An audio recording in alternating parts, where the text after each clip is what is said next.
नमस्कार दोस्तों, आज के इस वीडियो में हम आपके लिए संतोषी माता की व्रत की कथा लेकर आए हैं। एक समय की बात है, किसी नगर में एक राजा और रानी थे। उनके 2 बेटियां थी।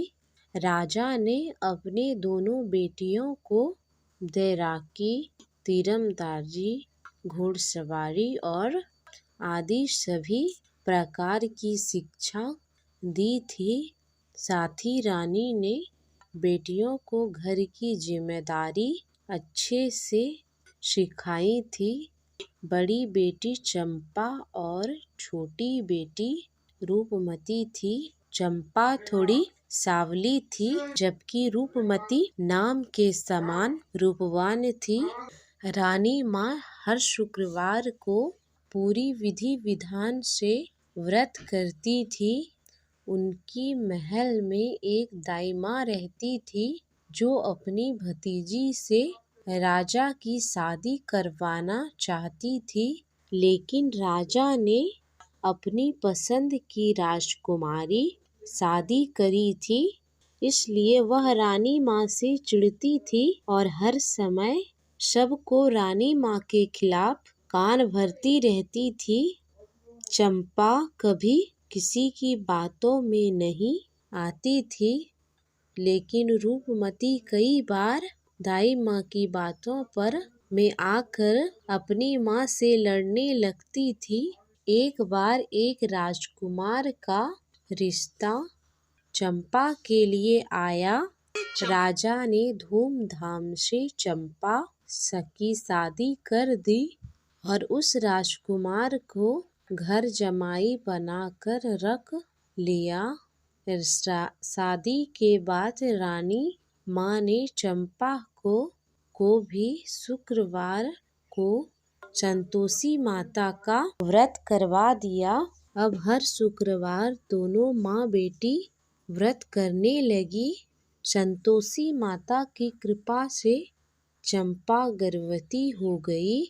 राजमहल में चारों तरफ खुशियां ही खुशियां छाई हुई थी। एक दिन रानी माँ और चंपा का शुक्रवार व्रत था। तब राजा और उनके जवाई सिपाहियों के साथ शिकार को गए हुए थे। तब दाई माँ ने एक चाल चली और रानी माँ के खाने में खटाई मिला दी और अनजाने में रानी माँ और चंपा ने वह खटाई वाला खाना खा लिया, जिससे संतोषी माँ रुष्ट हो गई और रुष्ट होकर संतोषी माता ने राजा और उनके जमाई को रास्ता भटका दिया और उन दोनों की याददाश्त भी चली गई। वह दोनों सिपाहियों से अलग हो गए और इधर उधर भटकने लगे। भूख प्यास से व्याकुल होकर वह दोनों बेहोश हो गए। उसी समय वहां से कुछ साधु गुजर रहे थे। उन्हें बेहोश देखकर वह उन दोनों को अपने साथ अपने आश्रम में लेकर आ गए। सिपाहियों ने उन दोनों को खूब ढूंढा, पर वह दोनों नहीं मिले। तब सिपाही वापस महल आए और रानी माँ को सारी बात बता दी। चंपा को यह जब पता चला तो वह बहुत रोई। तब रानी माँ ने अपनी जिम्मेदारी संभालते हुए चारों दिशाओं में सिपाहियों को राजा और जमाई को ढूंढने के लिए भेजा। कई दिनों बाद सब खाली हाथ ही वापस लौट आए। तब रानी माँ ने बड़ी बेटी चंपा को राजभार सौंप दिया और राजगद्दी पर बिठाया। अगले शुक्रवार रानी माँ और चंपा ने फिर से व्रत रखा। तब दाई माँ ने फिर से चाल चली और उनके खाने में खटाई मिलाने लगी। तभी रानी माँ ने उसे ऐसा करते हुए देख लिया और उसे पकड़ लिया। पूछने पर दाई माँ ने सारी बातें बता दी कि उसने पहले भी खाने में खटाई मिलाई है। तब रानी माँ ने उसे कारागार में डलवा दिया।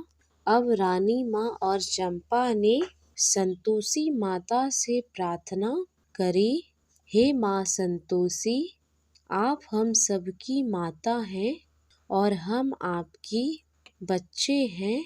हमारी भूल माफ करे माँ संतोषी और हमारे पति को वापस लाए। तब उसी रात्रि को उसी रोज संतोषी माता राजा के स्वप्न में आई और बोली, अरे राजा उठ और अपने राज्य वापस जा। तेरा जमाई और तू मेरे प्रकोप को झेल रहे हो। अब तुम अपने राज्य जा और मेरा एक मंदिर बनवा। दूसरे दिन राजा और उसका जमाई सभी साधु संत का शुक्रिया करते हैं और उन्हें प्रणाम कर अपने राज्य की ओर लौट जाते हैं और पूरे राज्य को संतोषी माता की महिमा बताते हुए संतोषी माता का एक भव्य मंदिर बनवाते हैं। रानी माँ ने चंपा के साथ धूमधाम से शुक्रवार के व्रत का उद्यापन करी। चंपा को एक बहुत सुंदर पुत्र प्राप्त हुआ और महल में वापस खुशियाँ ही खुशियाँ छा गई। हे माँ संतोषी, जैसे आप रानी माँ और चंपा पर प्रसन्न हुई, वैसे ही इस कथा कहते सुनते और हुंकार भरते सब पर कृपा करना। जय संतोषी माता।